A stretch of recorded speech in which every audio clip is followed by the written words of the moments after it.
University మంచి భవిష్యత్తు కోసం తెలుగు విద్యార్థులు ఇష్టపడే యూనివర్సిటీ.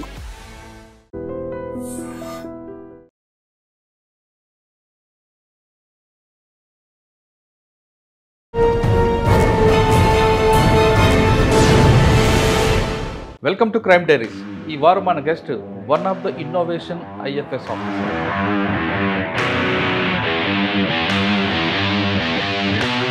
పేరు డాక్టర్ పివి చలపతిరావు గారు, PCCF, protection and red cross, Andhra Pradesh.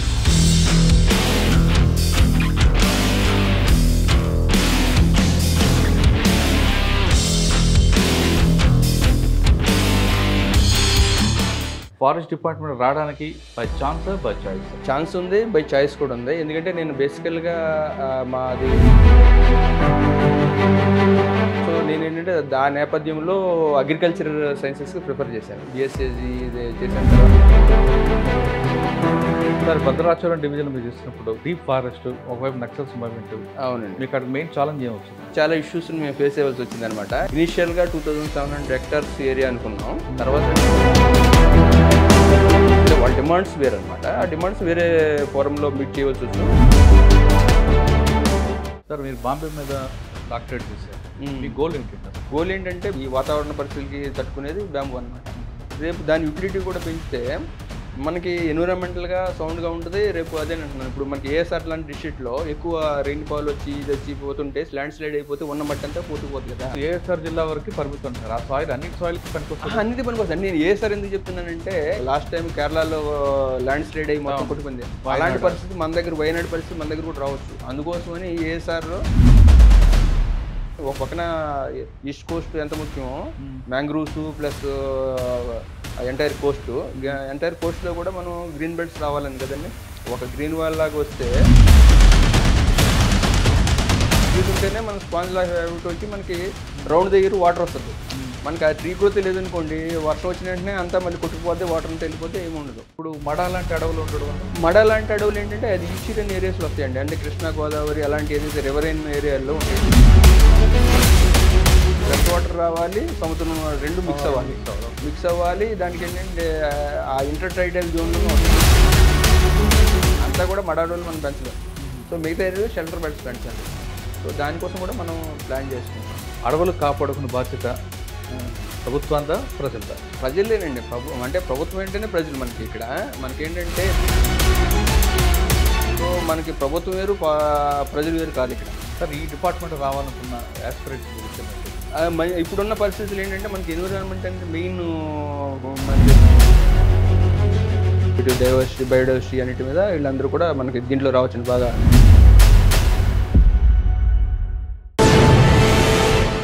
Welcome to crime diaries. ఈ వారం మన guest one of the innovation IFS officer.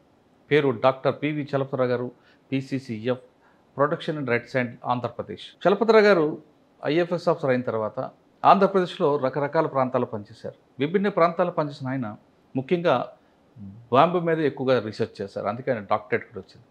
Andhra Pradesh అనగానే 2 రకాల వెదురులు మాత్రం ఉండేవి. కానీ ఆయన రీసెర్చ్ చేసిన తర్వాత అది 4 వరకు వచ్చింది. 4, 5 వరకు పెరిగింది.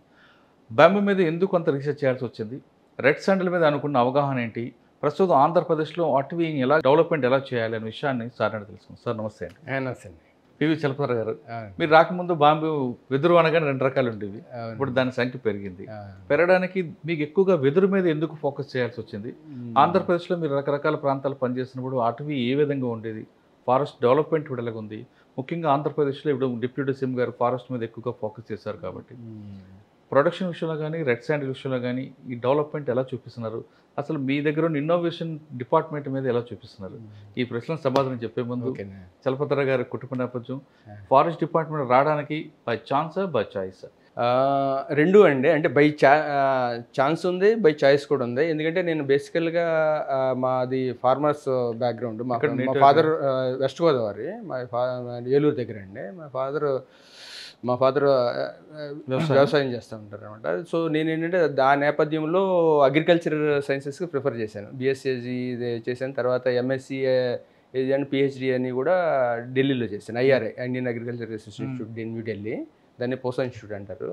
అక్కడ కూడా నేను రైస్ మీద చేశాను అనమాట. బేసికల్గా రైస్ మీద చేసిన తర్వాత పిహెచ్డి టైంలో ఏమైందంటే ఈ ఐఎఫ్ఎస్కి రావటం. సో తర్వాత నాది పిహెచ్డి అయిపోయిన తర్వాత థీసిస్ సబ్మిషన్కి ఏంటంటే అప్పుడు 8 years ఉండేది. దాని తర్వాత 6 years అయింది. నేను వెళ్ళేటప్పటికి ఒక 3 months ఎక్స్ట్రా అయ్యి నాది పిహెచ్డి యాక్సెప్ట్ చేయలేదన్నమాట. సో రైస్ రీసెర్చ్ బ్యాక్గ్రౌండ్ ఉంది కాబట్టి నేనేం చేశానంటే దాని రిలేటెడ్గా అంటే molecular markers genetic background genetics background కాబట్టి రిలేటెడ్ ఫీల్డ్లో చేద్దామనే ఉద్దేశంతో ఉండేవాడిని. నేను భద్రాచలం సౌత్ అనేది ఇప్పుడు చింతూరు ఏరియా అనమాట మనకు వచ్చింది. అక్కడ నేను భద్రాచలం నార్త్ డిఎఫ్ఓగా ఉన్నప్పుడు చింతూరు భద్రాచలం సౌత్ డివిజన్ కూడా నేను ఎడిషనల్ చార్జ్ చేశాను అనమాట. అప్పుడు ఆ ఏరియాలో ఉన్నప్పుడే నేను పోలవరం ప్రాజెక్ట్కి డైవర్షన్ ప్రపోజల్స్ తయారు చేశాం. అంటే మీరు ఐఎఫ్ఎస్ ఎప్పుడు వెళ్ళారు? ఐఎఫ్ఎస్లో 94లో బ్యాచ్ అండి. అది 95లో అక్కడ ఐఎఫ్ఎస్లో ట్రైనింగ్కి వెళ్ళాను. తర్వాత 2005లో అంటే డిఫరెంట్ డివిజన్స్ చేసుకుంటా వచ్చేసి 2005లోనేమో ఇలా భద్రాచలం చేసినప్పుడు భద్రాచలం సౌత్ కూడా ఎడిషనల్ ఛార్జ్ వల్ల ఏంటంటే పోలవరం డైవర్షన్ ప్రపోజల్స్ అంతా కూడా ఒక టైమ్ లైన్స్లో కవర్ అంటే సబ్మిట్ చేయవలసి వచ్చింది. భద్రాచలం డివిజన్ మీరు చేసినప్పుడు బాగా డీప్ ఫారెస్ట్, ఒకవైపు నక్సల్స్ మూవ్మెంట్.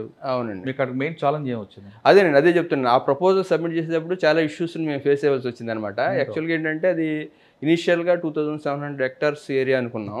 తర్వాత అది 3000 పైన దాటిపోయింది అనమాట, డైవర్ట్ చేయవలసిన ఏరియా.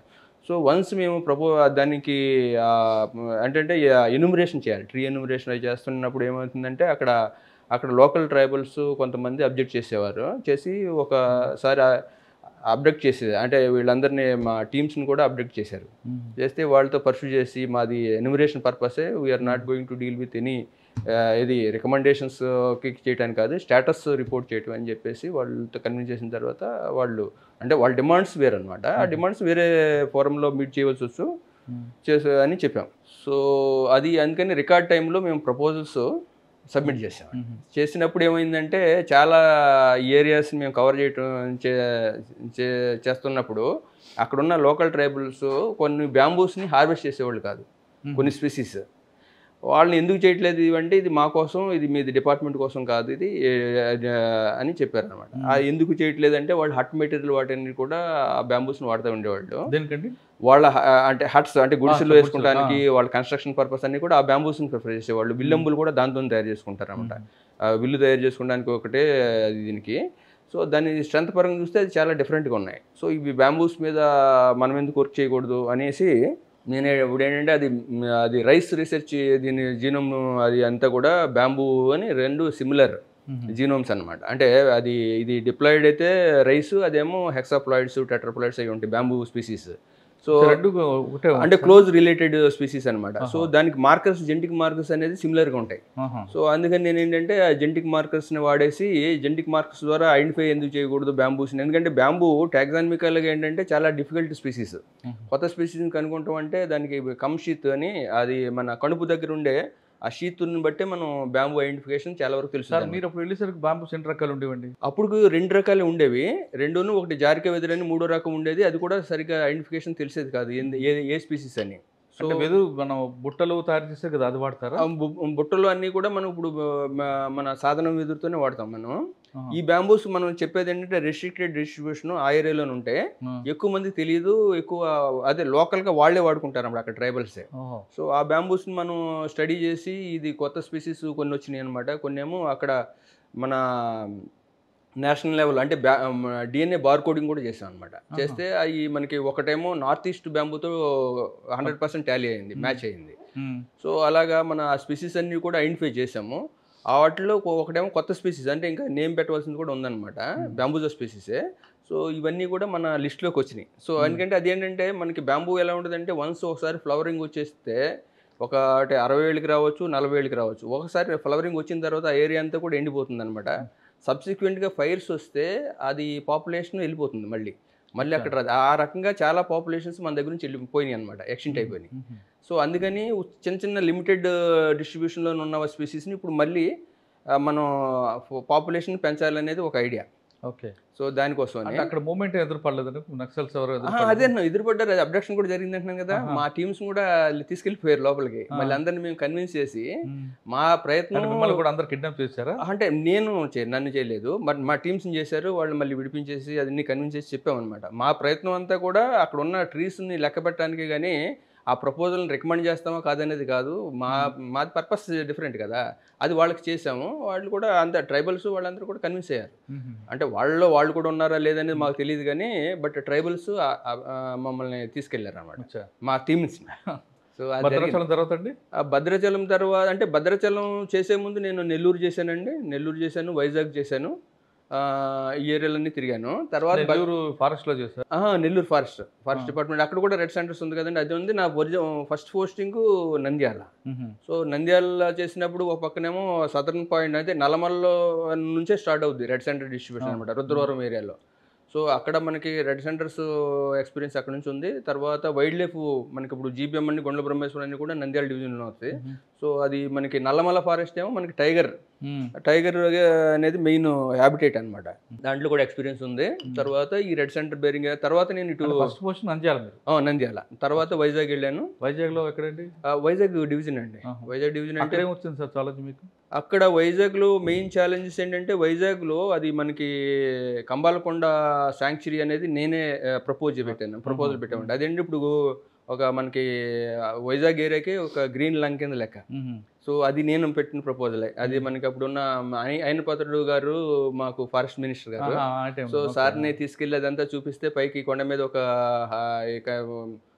మంచి హట్ తయారు చేసి అక్కడ విఎస్ఎస్ మీటింగ్ పెడితే అదంతా చూసి ఆయన ఈ ఏరియాని మనం డెవలప్ చేయాలి అనే దాని మీద దాంతోనే సార్ ఇనిషియేటివ్తోనే విత్ ఇన్ 1 monthలోనే డిక్లేర్ అయిపోయింది సార్. అప్పుడు తర్వాత అక్కడే ఒక ఫస్ట్ నగరవనంలో అనేది కాన్సెప్ట్ లేదండి. అక్కడ నేచర్ పార్క్ అని, కంబాలకొండ నేచర్ పార్క్ అని ఫస్ట్ మనం ఒక అంటే పబ్లిక్ ఇంటర్ఫేస్ కోసం ఫస్ట్ పెట్టాలని ఒక కమ్యూనిటీ బేస్డ్గా ఫస్ట్ టైం ఏపీలో డెవలప్ చేసాం అన్నమాట. అక్కడ అప్పటి వరకు నగరవనాలు లేవు. అదంటే 2002-03 ప్రాంతంలో. ఆ టైంలో మూమెంట్ ఉందండి అటు. ఏదండి? అటు మనం నక్సల్స్ మూమెంట్ ఉండేది. నక్సల్ మూమెంట్స్ ఉంటాయండి. మేము చేసినంత ఇప్పుడు లేవు, కానీ అప్పట్లో బాగానే ఉంటాయి కదండి. ఎదురుపడలేదు మీకు అప్పుడు? అదే అంటున్నా, మాకు ఫారెస్ట్ ఆఫీసర్స్ పెద్దగా వాళ్ళు ఇంటర్ఫీర్ కారు. మా యాక్టివిటీస్ బీట్ ఆఫీసర్ మీద ఎక్కువ వాళ్ళ ఫోకస్ ఉంటుంది కదా. ఏదండి? బీట్ ఆఫీసర్ లేదు, వాళ్ళ మీద కూడా ఎక్కువ ఉండదండి మాకు. అదే అంటున్నా, మాది అంటే ట్రైబల్ వెల్ఫేర్, లైవ్లీహుడ్స్ అన్నిటి మీద కూడా మేము అడ్రస్ చేస్తాం కాబట్టి డిపార్ట్మెంట్ మీద యాజ్ సచ్ మనకి ఎక్కువ నెగిటివ్ ఇది లేదు ముందు నుంచి కూడా. మీరు ఫస్ట్ నంద్యాల తీసుకున్నారు పోస్టింగ్? అవునండి. నంద్యాలలో దిగిన టైంలో మీకు నా ఫస్ట్ పోస్టింగ్ లో బీట్ ఆఫీసర్స్ అన్ని కూడా ట్రైనింగ్ ఇస్తారు కదా. ఆ టైంలో నైట్ టైం వెళ్తున్నప్పుడు వితౌట్ వెపన్ వెళ్తున్నప్పుడు ఇబ్బంది అనిపించలేదు? ఇబ్బంది అండి. అక్కడ నంద్యాలలో ఏంటంటే టింబర్ స్మగ్లింగ్ ఎక్కువ ఉంటుంది. మాకు చాలా సార్లు ఇబ్బందులు వచ్చినాయి. వచ్చేసి ఈవెన్ మేము అది మమ్మల్ని ప్రొటెక్ట్ చేసుకుంటానికి ఈవెన్ రైఫిల్స్ని కూడా ఒక కర్రలాగా వాడవలసిన పరిస్థితి. అంటే మేము వాటిని ఫైరింగ్ చేయలేము ఎవరి మీద, జస్ట్ ఒక హ్యాండ్ స్టిక్ లాగా మనం పెట్టుకున్నాం అనమాట.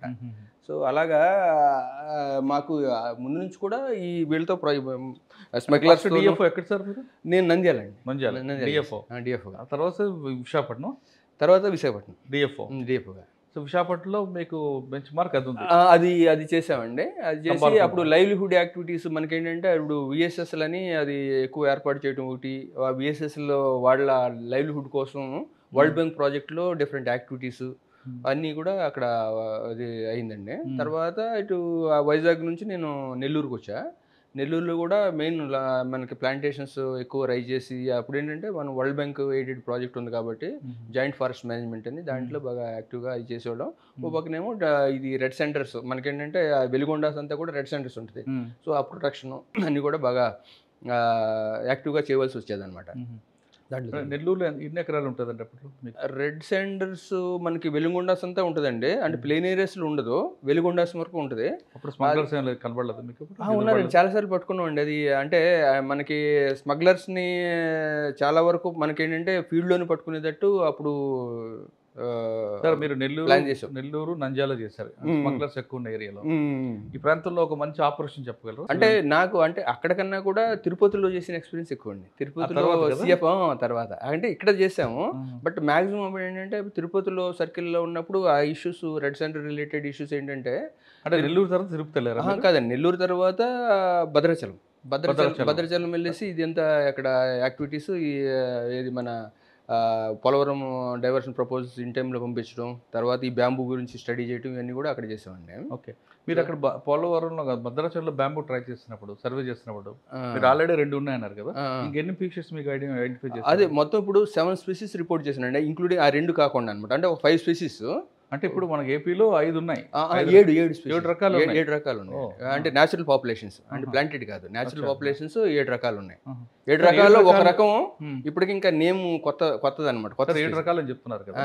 ఒకటి దేనికోసం వాడతారండి? ఇంటి కోసం.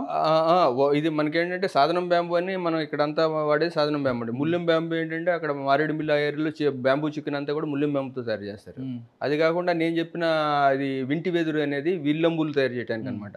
సో దానికి ఏంటంటే స్ట్రెంత్ ఎక్కువ ఉండేది అది నేను తర్వాత DNA బార్ కోడింగ్ చేస్తే అది నార్త్ ఈస్ట్లో ఉండే బ్యాంబూజా టెరిస్ అనే బ్యాంబూతో మ్యాచ్ అయింది. సో అక్కడ బ్యాంబూ ఇక్కడ ఉందన్నమాట. 3 రకాలు. అది కాకుండా ఇంకా బ్యాంబూజా టొల్డాలో ఒక వెరైటీని జారికి వెదురని, అది అంటే ఇంతకుముందు హ్యామిల్టన్ వాళ్ళు జారికి అన్నట్టు అది కన్ఫర్మ్ అయింది. అది కాకుండా సూడోస్టాకియం పాలిమార్ఫమ్ అని అదేంటంటే థిన్ వాల్డ్ బ్యాంబూస్ అని 2 రకాలు దొరికినాయి అనమాట అక్కడ.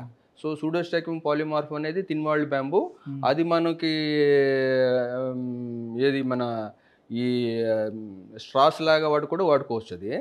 అది ఒకటి ఉందండి. అది కాకుండా ఇంకోటి సెఫలోస్టాకియం పెర్గసైల్ అని అది ఒక బ్యాంబూ. అది ఏంటంటే మనకి థాయిలాండ్ అటు ఏంటంటే అది బ్యాంబూ రైస్ దాంట్లో తయారు చేసి వండుతారనమాట. సో దాంట్లో ఏంటంటే ఒక పేపరీ కోటింగ్ దాని చుట్టూరు వచ్చేస్తుంది. మనం రైస్ వండితే అది తీసేస్తే అది వస్తుంది. అది డెలికసీ అక్కడ. సో మనం ఆ బ్యాంబూని మనం కూడా ప్రమోట్ చేయొచ్చు.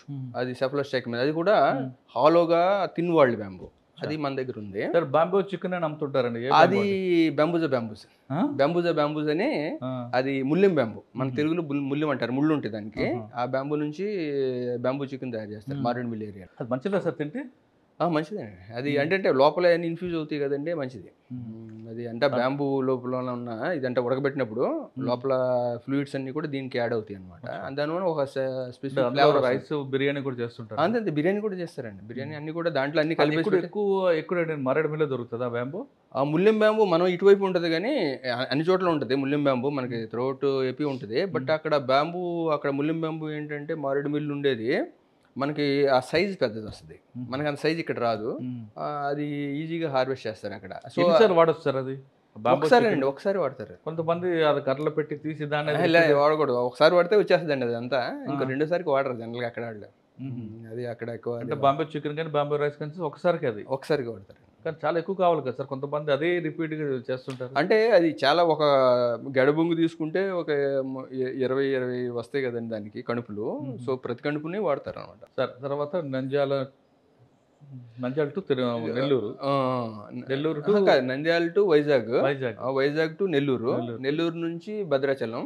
సో భద్రాచలంలో చేసిన తర్వాత ఫారెస్ట్ జెనెసిస్ వరంగల్ అనే రీసెర్చ్ పోస్టింగ్ కి ఒక 1.5 year అలా చేశాను ఇక్కడ వరంగల్. చేసిన తర్వాత విజయవాడ సోషల్ ఫారెస్ట్రీ సర్కిల్ కనమాట, అక్కడ నుంచి CF ప్రమోషన్. అక్కడికి వచ్చేసి 1 year లోపులోనే ఇక్కడికి తిరుపతికి వెళ్ళాను అనమాట. సో సార్ మన మల్లికార్జున సార్ అయిన తర్వాత నెక్స్ట్ సార్ తిరుపతి వెళ్ళేసరికి మీకు శేషాచలం స్మగ్లర్స్ చెప్పండి సార్. అది ఏంటంటే మనకి శేషాచలంలో అప్పుడు ఏంటంటే స్లోగా మనకి చైనా ఎకనామిక్ ప్రోగ్రెస్ అదంతా అయిన తర్వాత డిమాండ్ పెరిగింది. సో దాంతో ఏంటంటే స్మగ్లింగ్ యాక్టివిటీ ఒకసారి స్పర్ట్ వచ్చేటప్పటికి దాన్ని కంట్రోల్ చేయడానికి డిఫరెంట్ మెథడ్స్ అప్పుడే ఫస్ట్ టైం ఇన్నోవేటివ్గా వాడటం జరిగింది. మనకి గవర్నమెంట్ కూడా అన్నిటికీ ప్రొవిజన్స్, మనకి పోలీస్ హెల్ప్ కానీ అన్ని రకాలకు కూడా హెల్ప్ చేస్తూ ఉండేది అనమాట. సో ఆ ప్రాసెస్లో మనకున్న బేస్ క్యాంప్స్ అవి కూడా స్ట్రెంథన్ చేసేసి అక్కడ మనం అంతా మన ప్రొటెక్షన్ మెజర్స్ ఇంప్రూవ్ చేసిన తర్వాత మనకి స్మగ్లర్స్ని కూడా చాలామందిని బాగా అంటే ఒకసారి బ్రేక్ అయ్యి చేస్తే అది ఏదైతే ఉందో స్మగ్లర్స్ అది రాకెట్ అన్ని బయటపడిపోతాయి. సో ఫస్ట్ మేము చేయడానికి చాలా కష్టపడ్డా.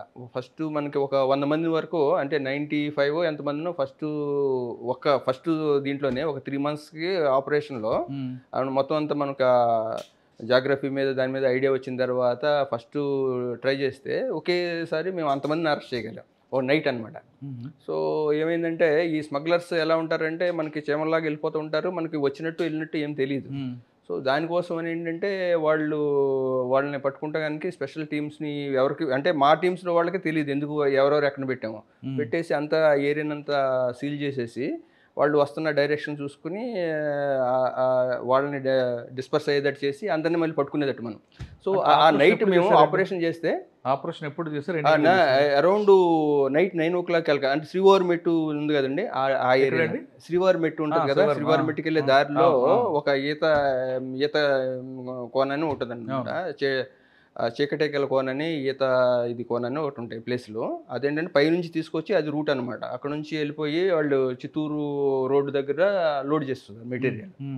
సో అది ఇన్ఫర్మేషన్ వచ్చింది, కొంచెం బాగా రిలయబుల్ సోర్స్ అని తెలిసిన తర్వాత అది ఎటు వెళ్తారు, వాళ్ళు ఏ డైరెక్షన్లో మూవ్ అవుతారని చూసుకుని మేము డిప్లాయ్ చేసుకుని ఫస్ట్ టైం అంటే రెడ్ హ్యాండెడ్గా పట్టుకోవాలని అది చేస్తే మేము అందరినీ అంటే వాళ్ళు 100 మందిని చెప్పారు, ఆల్మోస్ట్ 95 వరకు మేము అంటే వాళ్ళని నైట్ పరిగెత్తా ముళ్ళ కంపల్లో పడిపోకుండా పట్టుకుని మొత్తానికి అందరినీ అంతమంది ఉన్నప్పుడు వాళ్ళకి ఒకరిద్దరు ఉంటేనే రిటాలియేషన్ చేస్తారు కదా సార్, 100 మంది.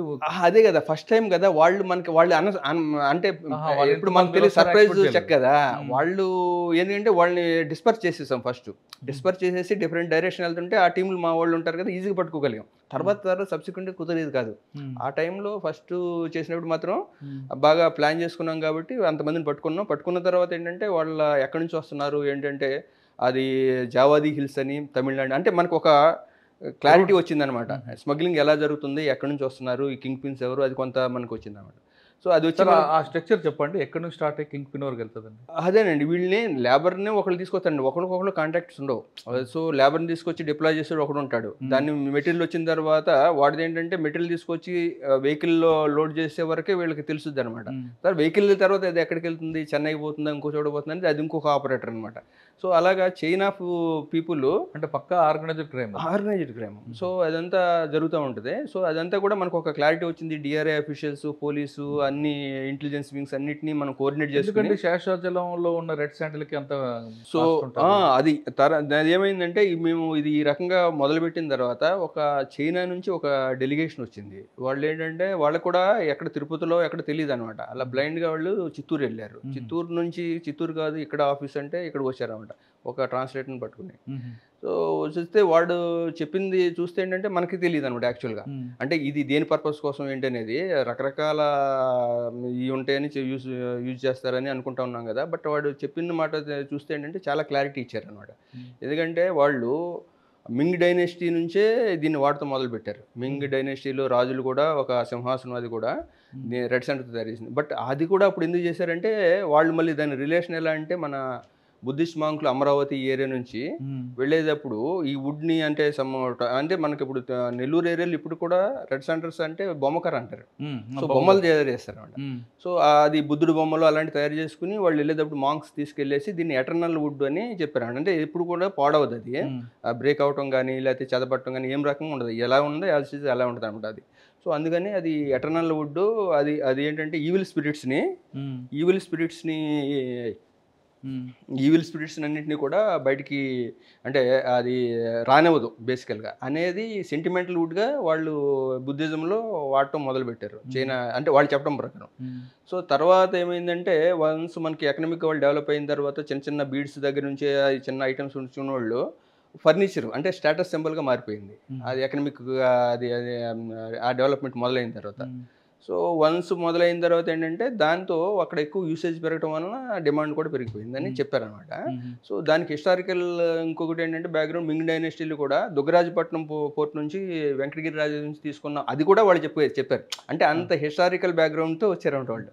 సో వాళ్ళు వచ్చేసి మేము ఇది డైరెక్ట్గానే తీసుకుంటాం, స్మగ్లర్స్ ఇవన్నీ లేకుండా అని చెప్తే అప్పుడు మనం ప్రపోజల్స్, ఎందుకంటే సైటిస్ అనేది ఏం చేసిందంటే ఈ ఇంటర్నేషనల్ కన్వెన్షన్ దీని ప్రకారం ఏంటంటే మనకి అప్పుడు లాగ్ ఫామ్లో ఎక్స్పోర్ట్ చేయడానికి పర్మిషన్ లేదు.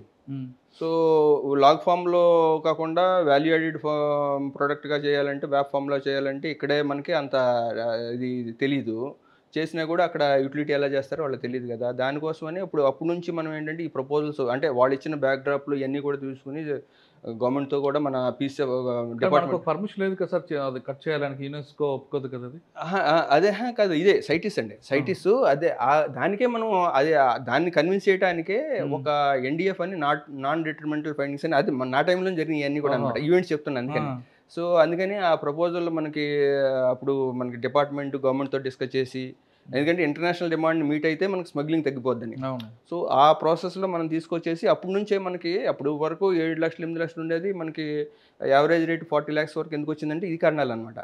సో అది మనం ఇలాగ గ్లోబల్ టెండర్స్ పిలవటం, అది లాగ్ ఫామ్లో మరి ఎక్స్పోర్ట్ చేయాలంటే పర్మిషన్ కావాలి కదా. సైటిస్ ఏముందంటే దాన్ని చేయాలంటే మీకు కోటా ఇస్తాము, దానికి నాన్ డిటర్మినెంటల్ ఫైండింగ్స్ అని అసలు స్టేటస్ ఎంత ఉంది, మన దగ్గర రెడ్ సెండర్స్ ఎంత ఉంది, దాని కన్జర్వేషన్ స్టేటస్ ఏంటి, ఇది మనం చేయొచ్చా చేయకూడదా, లేకపోతే వన్స్ ప్రమోట్ చేస్తే మనకి ఎక్స్పోర్ట్స్ మొత్తం మెటీరియల్ కూడా డిప్లీట్ అయిపోద్దా, వైల్డ్ పాపులేషన్ అన్నీ కూడా బాగా స్టడీ చేశారన్నమాట. చేసిన తర్వాత మనకి 97 వరకు ఎండేంజర్డ్ స్పీసీస్గా ఉన్నది. తర్వాత 2018కి వచ్చేటప్పటికి నియర్ థ్రెటెండ్, అంటే అంత ఎండేంజర్డ్ కాదు, అంటే నియర్ థ్రెటెండ్ అనమాట అనే స్టేటస్కి వచ్చిందన్నమాట. ఎందుకంటే మన దగ్గర ఉన్న కన్జర్వేషన్ ఎలా చేస్తున్నాము అవన్నీ కూడా చూసుకున్న తర్వాతే ఆ స్టేటస్ మార్చారు. సో దానికి కారణాలు ఏంటంటే మనకేంటంటే రెడ్ సెంటర్స్ అంటే ఒక భయమును అదేదో ఇది ఉంది కదా. మనకేంటంటే ఈ శేషాచలం అండ్ వెలుగొండాస్ ఏదైతే southern part of eastern Ghats ఉన్నాయో దాంట్లో ఈ స్పీసీసే బాగా వస్తుంది. ఎందుకంటే ఇది మనకి క్వాడ్జైట్ ఏరియా, షేల్స్ అంటే రాకీ సర్ఫేస్ ఉంటుంది, మీరు చూస్తే అబ్జర్వ్ చేస్తే ఎక్కువ సాయిల్ ఫార్మేషన్ తక్కువ. సో అందుకోసం ఏంటంటే other species, fast growing species ఎక్కువ అక్కడ రాలేవు. రెడ్ సెంటర్స్ ఏంటంటే డీప్ రూటెడ్ స్పీసీస్ కదా ఇది జాతి, కాబట్టి ఇది బాగా వేళ్ళు లోపలికి వెళ్తాయి కాబట్టి ఎంత మాయిశ్చర్ ఉన్నా దాంతో సర్వైవ్ కాగలదు. సో అలాంటి అట్మాస్ఫియర్లో బతికేది ఈ రెడ్ సెంటర్స్ అనమాట, అంటే adapted to that kind of environment. Sir ఈ మెటీరియల్ కొంతమంది చైనా వాళ్ళు వయాగ్రకు వాడుతుంటారు అన్నది వాస్తవం. అదే అంటున్నాను, ఏదైనా కూడా రేర్ అనేటప్పటికి ఏది వయాగ్రా అనేది ఏంటంటే యాక్చువల్గా సైకలాజికల్ ఫ్యాక్టర్స్ ఎక్కువ పనిచేస్తాయి. అది యాక్చువల్గా ఎంత పనిచేస్తాయి ఎవరికి తెలియదు కానీ, బట్ ఏదైతే లిమిటెడ్ అన్నప్పుడు జనాలకి ఏంటంటే అలాంటి వాల్యూస్ అటాచ్ చేస్తారు. సో అది ఎంతవరకు అని తెలియదు కానీ, బట్ ఎక్కువ వాళ్ళు చెప్పింది మన వాళ్ళు వెళ్ళి ఎన్నిసార్లు మార్కెట్ స్టడీస్ చేసినప్పుడు కూడా ఫర్నిచర్కే వాడతారండి. వేరేది లేదు, అది వేరేది కాదు, వేరే దానికి వాళ్ళు వాడొచ్చు కానీ అది ఇష్యూ కాదు, అంటే అది ఎస్టాబ్లిష్డ్ ఫ్యాక్ట్ ఏం కాదు. అంటే మనకి ఏదన్నా పనిచేస్తుందంటే పనిచేస్తుంది, పని చేయదంటే పని చేయదు అంతే. సార్ మీరు పనిచేస్తున్న టైంలో బాగా ట్రబుల్ బాంగర్స్ ఎవరు ఉండేవారండి ఎక్కడండి?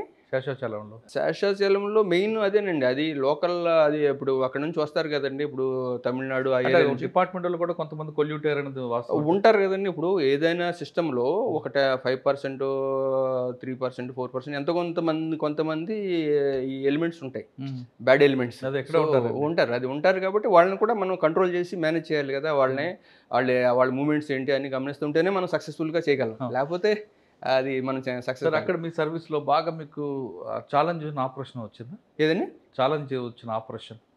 మంచి టఫ్ ఉన్న ఆపరేషన్? టఫ్ అంటే ఇదేనండి మెయిన్. ముందు ఏంటంటే వాళ్ళని ఫిజికల్గా పట్టుకుంటాం కాదు, తర్వాత కూడా సబ్సిక్వెంట్ కూడా అరెస్ట్ చేసాం. అది గోడౌన్స్ వరకు ట్రేస్ చేసి గోడౌన్లో ఉన్న మెటీరియల్ కూడా తీసుకురావడం అవన్నీ చేసామండి. తర్వాత మాది దీని మీదే ప్రపోజల్స్ అప్పుడు పంపించేసి టాస్క్ ఫోర్స్ అనేది ఏర్పాటు చేయడం. టాస్క్ ఫోర్స్ మేము కలిసి కంబైన్డ్గా ఆపరేషన్, ఎందుకంటే అక్కడ ఏంటంటే తర్వాత సబ్సిక్వెంట్గా ఏమైందంటే వాళ్ళు ఆర్మ్స్ రావడం అన్నిటికీ తర్వాత ఇన్సిడెంట్స్ జరిగినాయి కదా. ఆ ఇన్సిడెంట్ ఇప్పుడు ఎక్కడున్నారండి మీరు? అప్పుడు నేను ఏంటంటే 3 years చేసేసి మళ్ళీ గుంటూరుకు వచ్చానండి. గుంటూరుకు వచ్చిన తర్వాత అది ఆ 2 years లేను, మళ్ళీ నేను సెకండ్ టర్మ్ వెళ్ళాల్సి వచ్చింది. సో అక్కడ అదే నేను లేనప్పుడు ఆ ఇన్సిడెంట్ జరిగిందండి.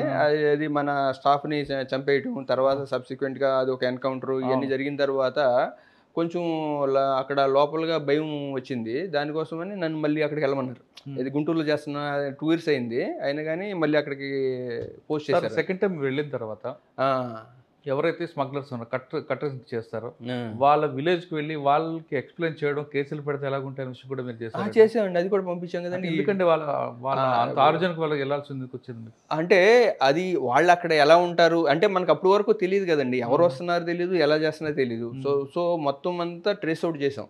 వాళ్ళు జావాది హిల్స్లో ఆ ట్రైబ్స్ ఎలా ఉంటారు, ఎందుకు వస్తున్నారు, ఎందుకంటే హ్యూమన్ యాంగిల్ కూడా మనం చూడాలి కదా, అసలు వాళ్ళ పరిస్థితి ఏంటి, ఎలా బతుకుతున్నారు. కటింగ్ ఎంత ఇస్తారండి చెట్టుకి వాళ్ళు? అది ఒక అంటే వాళ్ళకి ఏంటంటే ఒకసారి వచ్చి వెళ్తే ఒక 16,000 నుంచి 20,000 వరకు వస్తుంది అనేది ఉంటే, అంటే 1 వీక్ పైన కష్టపడాలి వాళ్ళు. అంటే అక్కడ నుంచి బయలుదేరి వస్తారు, అది వెహికల్స్ తీసుకొచ్చి ఇక్కడ ఫ్రింజ్లో ఎక్కడో వదిలేస్తారు, అక్కడ నుంచి వీళ్ళు బై వాక్ వెళ్ళాలి. ఒక్కోసారి వాడికి ఫుడ్ కూడా ఏంటంటే ఈ వాళ్ళు రైస్ అది తింటారు కదండి, ఏది అంటే బాయిల్డ్ రైస్. సో ఏది లేకపోతే ఆ రైస్ నవ్వులుకుంటానే బతుకుతారు, అంత హార్డ్ లైఫ్ వాళ్ళది. సో చేసుకుని వస్తారు. కట్ చేసి దిప్పడం కూడా చాలా కష్టం అండి. అదే ఇప్పుడు 30-40 కిలోమీటర్స్ ఆ లాగ్ పట్టుకుని 25-30 కిలోస్ లాగ్ పట్టుకుని తిరగడం అంటే కొంచెం కష్టమైన జాబ్ అండి అది. సో అది వాళ్ళు అలా అలవాటుపోయారు, అంటే వేరే పనులకి అంటే వాళ్ళని మేము అందుకనే వెళ్ళిన దానికోసం అంట, వాళ్ళకి లైవ్లీహుడ్ ఆపర్చునిటీస్ ఎందుకు వస్తున్నారు, వేరే లేవా ఉంటే మనకి తమిళనాడు వాళ్ళతో కూడా మా ఫారెస్ట్ ఆఫీస్లో కూడా మాట్లాడాం, పిలిచేసి వాళ్ళకి ఏమైనా వేరే ఇది చేయాలని. సో ఆ రకంగా అన్ని రకాల అంటే అన్ని యాంగిల్స్ కూడా మనం చూడాలి కాబట్టి చూసామండి. మీరు రెండోసారి వెళ్ళేసరికి లోకల్ పుష్పాలు ఎప్పుడు ఎదురయ్యారా మీకు? ఉన్నారండి లోకల్ పుష్ప ఎంతమంది ఎదురయ్యారండి? అంటే వాళ్ళు డిఫరెంట్ గ్రూప్స్ అండి. అవి ఏదంటే ఈ ఒక 5-6 గ్రూపులు ఉంటాయి లోకల్గా. అంటే లోకల్ గ్రూప్స్ ఎలా అంటే మళ్ళీ వాళ్ళతోనే టైప్ అయ్యే చేస్తారు అది తమిళనాడు వాళ్ళతో. వీళ్ళు ఏంటంటే మధ్యలో కొంతమంది ఏంటంటే వాళ్ళని చేజ్ చేసుకుంటా, అంటే as if some police officer లాగా వెళ్ళిపోయి వాళ్ళని పట్టుకుని ఆ మెటీరియల్ ఆ టైప్ కూడా ఉన్నారు. రకరకాల మోడస్ ఆపరండి రకరకాలుగా ఉంటుంది అది. సార్ తర్వాత ఎక్కడికి వచ్చారండి తిరుపతి నుండి? అదే రెండోసారి మళ్ళీ తిరుపతి చేసిన తర్వాత నేను ఇక అదే అంటే 6 months అన్నదల్లా 2 years అయిపోయిందండి. తర్వాత ఏంటంటే నేను హెడ్ ఆఫీస్కి వచ్చేస్తానని రీసెర్చ్ కానీ చేసుకుంటే ఇచ్చారు పోస్టింగ్, బట్ 2 months ఉన్నాను, 2-3 months. తర్వాత సెక్రటేరియట్కి వెళ్ళాను. సెక్రటేరియట్లో ఆల్మోస్ట్ ప్లానింగ్లో 2 years, తర్వాత 3.5 years ఏమో ఈఎఫ్ఎస్టీ మా ఓన్ డిపార్ట్మెంట్లోనే చేశాను. తర్వాత ఎన్విరాన్మెంట్ మేనేజ్మెంట్ కార్పొరేషన్ అని ఒకటి కొత్తగా ఎస్టాబ్లిష్ చేసాం. అది నా టైంలోనే అంటే సెక్రటరీలో ఉన్నప్పుడే ఒక క్లైమేట్ చేంజ్ సెల్ అని ఎస్టాబ్లిష్ చేసాం. సో దానికి క్లైమేట్ అంటే దాంట్లో ఏంటంటే మనకి క్లైమేట్ చేంజ్తో మన ఈ యాక్షన్ ప్లాన్ ఒకటి తయారు చేసుకుంటా ఉన్నాడు. బేసికల్గా మనకి వల్నరబిలిటీ స్టడీస్ అని, అంటే మన ఎస్పెషల్లీ మనది ఏంటంటే కోస్టల్ ఏరియా కాబట్టి సీ లెవెల్ రైజ్ అనేది ప్రిడామినెంట్ ఫ్యాక్టర్ మనకి రేపు. అంటే మేము అసెస్మెంట్ చేయించాం NCSCM అని, national centre for sustainable coastal management. So వాళ్ళు చేసినప్పుడు మనకి 2100 అంటే మనం ఇంకా అప్పుడు ఎవరు ఉండరు అనుకోండి, ఆ టైం కల్లా సీ లెవెల్ రైజ్ ఒక 2 feet పెరుగుద్ది అన్నారు, అంటే 60 centimeters. ఏదంటే 3 degrees రైజ్ అవుద్ది అనేది మన ఎక్స్పెక్టేషన్ అనమాట. 3 degrees రైజ్ అయ్యి అంటే ఇంకా ఎంత ఇంకో 75 ఏళ్ళు అనుకోండి. సో 3 degrees టెంపరేచర్ రైజ్ అయితే ఒక 2 feet హైట్లో సీ లెవెల్ రైజ్ అవుద్ది. 2 level అది రైజ్ అయితే మనకు ఒక 13 lakh people డిస్ప్లేస్ అవుతారు, ఒక 250 villages టోటల్గా మునిగిపోతాయి అనమాట. సో వాళ్ళందరూ బయటకు రావాలి. అది కాకుండా ఎంటైర్ కోస్టల్ ఏరియా అంతా కూడా బెల్ట్ అంతా కూడా ఎఫెక్ట్ అవుద్ది అనేది ఒకటి.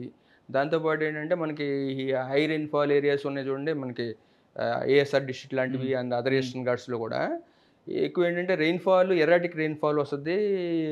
దాంతో ఏంటంటే ల్యాండ్ స్లైడ్స్ అన్నీ ఎక్కువ అవుతాయి. అంటే ఒక యాక్షన్ ప్లాన్ అనేది తయారు చేసామండి. అంటే స్టేట్ రెమెడీ అండి దానికి ఏం చేయాలనేది మనకి యాక్షన్ ప్లాన్ ఉంటుందండి. అంటే mitigation and adaptation measures. Mitigation అంటే ఏంటంటే మనం ఎలా తగ్గించుకోవాలి అంటే మెయిన్ ఉద్దేశం ఏంటంటే కార్బన్ డైఆక్సైడ్ పెరగడం వలన ఇదే కదా, అది గ్లోబల్ ఫెనామినా. దాంట్లో మనం కూడా కాంట్రిబ్యూట్ చేయాలి కాబట్టి మనకి ఒక 40% రెన్యూబుల్ ఎనర్జీ సోర్స్కి వెళ్ళిపోవాలని, ఈ ఈవీ వెహికల్స్ లాంటివి అడాప్ట్ చేసుకోవాలని, గ్రీన్ హైడ్రోజన్ లాంటివి వెళ్ళాలనేది మనం అది గవర్నమెంట్ పర్పస్ చేస్తున్నారు. కానీ పబ్లిక్ ఏం తీసుకోవాలి? పబ్లిక్ ఏంటంటే మెయిన్ అడాప్టేషన్. సో ఉన్నదాన్ని మనం మార్చలేము, దాంతో అడాప్ట్ అవ్వాలి. సో మనకి హై రెయిన్ఫాల్ అయ్యి వస్తున్నప్పుడు ఏంటంటే ఇక్కడే ఈ బ్యాంబూ అనేది మెయిన్ రోల్ ప్లే చేస్తుంది. ఎక్కువ ఏంటంటే ఆ ల్యాండ్ స్లైడ్ జరగకుండా సాయిల్ బైండింగ్ జరగాలంటే ASR డిస్ట్రిక్ట్ లాంటి వాటిల్లో బ్యాంబూకి ఎక్కువ ఎంకరేజ్ చేయాలని, bamboo other tree crops. So అదేనో మనకి ఇప్పుడు మన ఆనరబుల్ సీఎం గారు కూడా ఏం చెప్తున్నారంటే 50% గ్రీన్ కవర్ కావాలని దానికోసమే. సో మనకేంటంటే ఇప్పుడు ఒక ఫారెస్ట్ ఏరియా ఒక 23% ఉంది. మనకి ఎవ్రీ ఇయర్ ఈ ట్రీస్ అవుట్ సైడ్ ఫారెస్ట్ పెరుగుతూ ఉన్నాయి. ఇప్పుడు 7% ఉందన్నమాట. సో అంతా కలిపితే మనకు ఒక 50% ఏరియా గ్రీన్ కవర్ ఉన్న ఏరియా వచ్చింది, 30%. సో దాన్ని ఇంకా పెంచాలని, 20% ఏరియాని పెంచాలని. దానికి ఏంటంటే ఈ హార్టికల్చర్ క్రాప్స్ని ఎంకరేజ్ చేయటం, ఎక్కడైతే vacant lands other public institution land అన్నింటిలో కూడా ఎక్కువ ప్లాంటేషన్స్ అన్ని ట్రీ క్రాప్స్ని ఎంకరేజ్ చేయడానికి అనేది మనం ప్లాన్ తయారు చేసుకున్నాం అనమాట. అది 50% గ్రీన్ కవర్ ఉండటం వలన మనకు ఉంటుందని. అలాగే సిటీస్లో కూడా మనకి ఇప్పుడు మనకి అమరావతిలో కూడా చెప్తున్నారు కదండి 30% is earmark for green and blue, అంటే వాటర్ అండ్ ట్రీస్ కోసం అనేసి అనేది. అలాగే ఇప్పుడు మనకి చైనా వాటిలో కూడా స్పాంజ్ సిటీస్ అని ఒక కాన్సెప్ట్ అనమాట. అంటే వాటర్ అలాగా అంటే స్పాంజ్ లాగా పీల్చుకుని అంటే మనకి టెంపరేచర్ రెగ్యులేషన్ ఎక్కువ ఉంటుంది. సో దానికోసమని మనం అవన్నీ కూడా ఈ స్టేట్ యాక్షన్ ప్లాన్లో పెట్టామండి.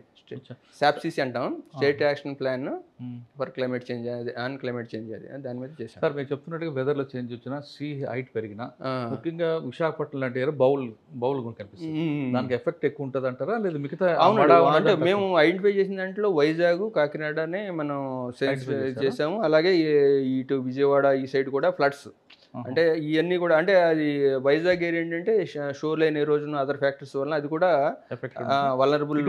బాపట్ల నెల్లూరు వాటి కూడా ఉందండి. అంటే మనకి షోర్ లైన్ ఎక్కడంటే ఈ కృష్ణా గోదావరి ఈశ్వరీని ఏరియాస్ ఉన్నాయి చూడండి, అక్కడ ఎక్కువ ఎఫెక్ట్ అవుతుంది. అంటే షోర్ లైన్ ఎరోజన్ జరుగుతుంది, ఎక్రిషన్ జరుగుతుంది. అంటే డిస్టర్బెన్స్ అనేది ఎక్కువ ఆ ఏరియాలో ఉంది. అంటే గోదావరి గోదావరి అండ్ కృష్ణ ముఖద్వారాల దగ్గర ఏదైనా రివర్ సైడ్ దగ్గర ఎక్కువ. మిగతా ప్రాంతాలు మరి విశాఖపట్నం లేదు? విశాఖపట్నం కూడా ఉందండి, విశాఖపట్నం ఉంది, శ్రీకాకుళం కూడా ఉంది. అంటే అవి ఏంటంటే ఆ ఫ్యాక్టర్స్ వేరేగా చూస్తారనమాట. అంటే ఈ శాండ్ మూవ్మెంట్ ఎలా జరుగుతుంది అన్ని ఫ్యాక్టర్స్ తీసుకుని. శ్రీకాకుళం అంటే మీరు నాగావళి అక్కడ కూడా ఒక పార్ట్ ఉంది.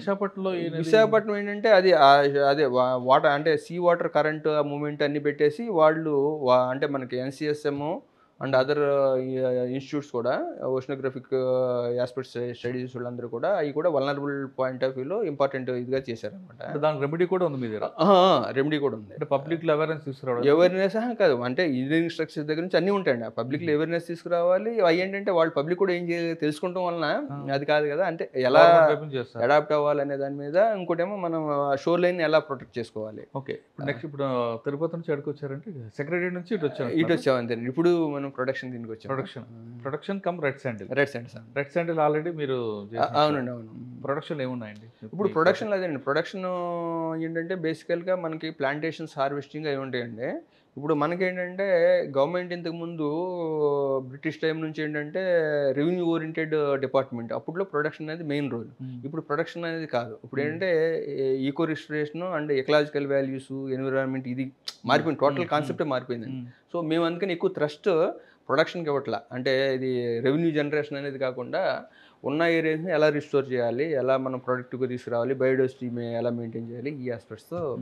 సార్ ఫైనల్గా వద్దామండి.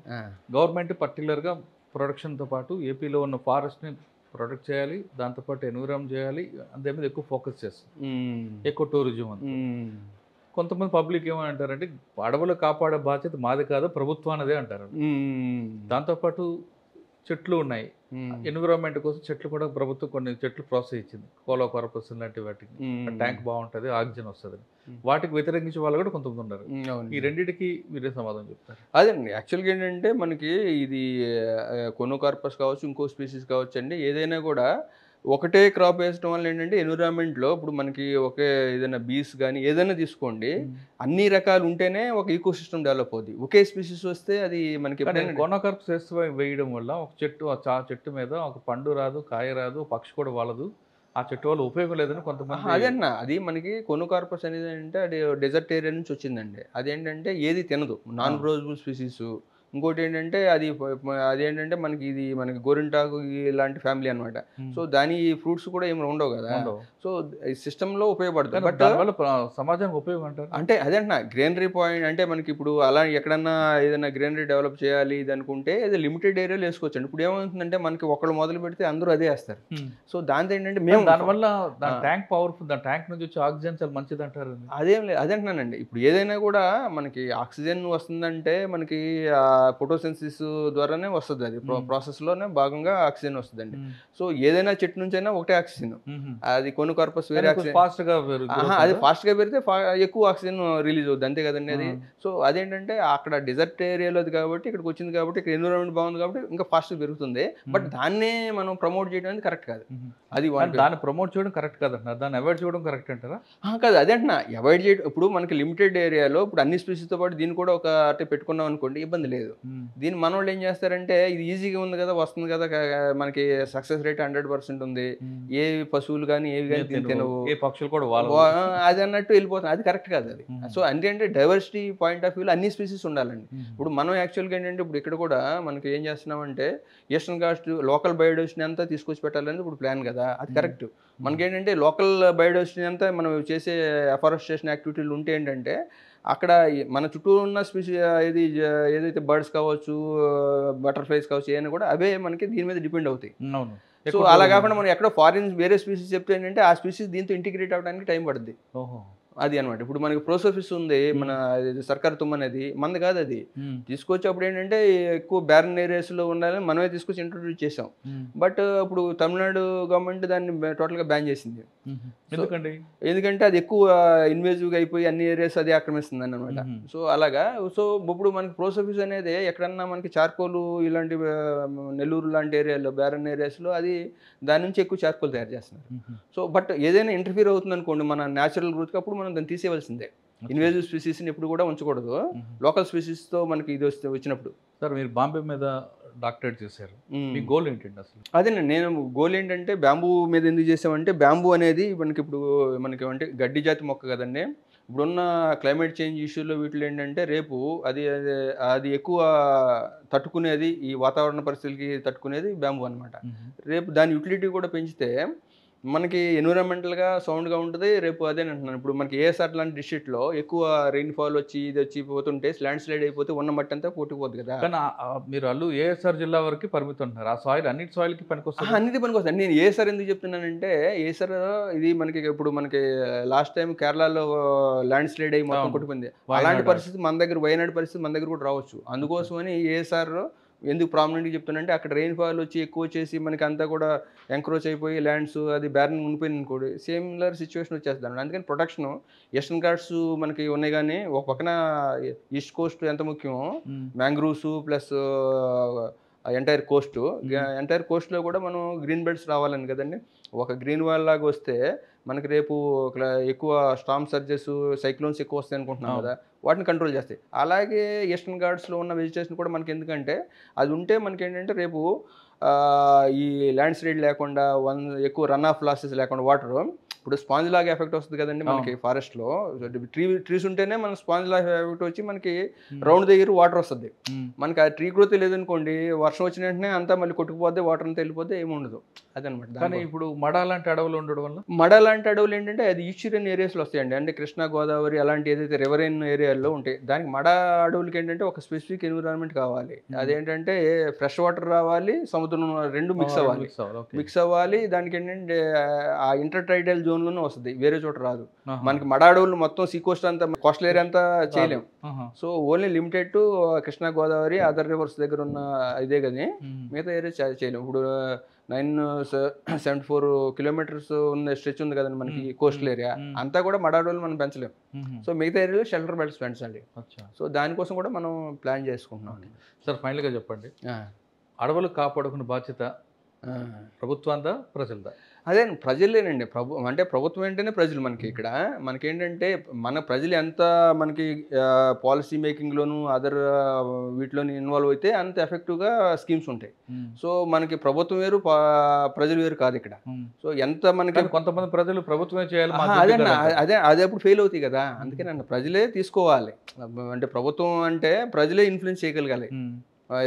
పాలసీస్ అన్నింటినీ కూడా, ఏది పాలసీ అని కూడా ఎప్పుడు చేస్తారంటే అవేర్నెస్ పెరగాలి, జనాల్లో పెట్టి ఇది మాందయ్య అని తీసుకున్నప్పుడే మనం చేయగలం. ఓకే, అందుకని ప్రభుత్వం అనేది సెపరేట్గా ఏది ఎక్కడి నుంచి వచ్చి చేస్తే ఏది విత్ స్టాండ్ కాదు కదండి. సార్ ఈ డిపార్ట్మెంట్ రావాలనుకున్న ఆస్పిరెంట్స్ మీరు ఇచ్చే మెసేజ్ ఏంటి? ఇప్పుడున్న పరిస్థితులు ఏంటంటే మనకి ఎన్విరాన్మెంట్ అనేది మెయిన్ మనకి కోర్ ఏరియాగా వచ్చింది కాబట్టి ఎవరైతే మనకి ఎన్విరాన్మెంట్ మీద ఇంట్రెస్ట్ ఉంటారో, వీటి డైవర్సిటీ బయోడైవర్సిటీ అన్నిటి మీద వీళ్ళందరూ కూడా మనకి దీంట్లో రావచ్చండి, బాగా ఇది ఉంటుంది దీంట్లో. ఓకే. ప్రకృతి ప్రేమించాలనుకున్న వారు ఖచ్చితంగా ఫారెస్ట్ డిపార్ట్మెంట్ రండి అంటున్నారు డాక్టర్ పివి చలపతిరావు గారు.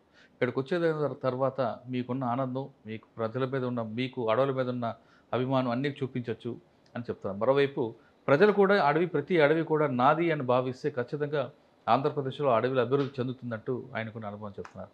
ఇది డాక్టర్ పివి చలపతిరావు గారితో ఎక్సలెంట్ ఇంటర్వ్యూ. వచ్చే వారం మరో విషయంలో మళ్ళీ కలుద్దాం. అంతవరకు నమస్తే. Thank you. Thank you.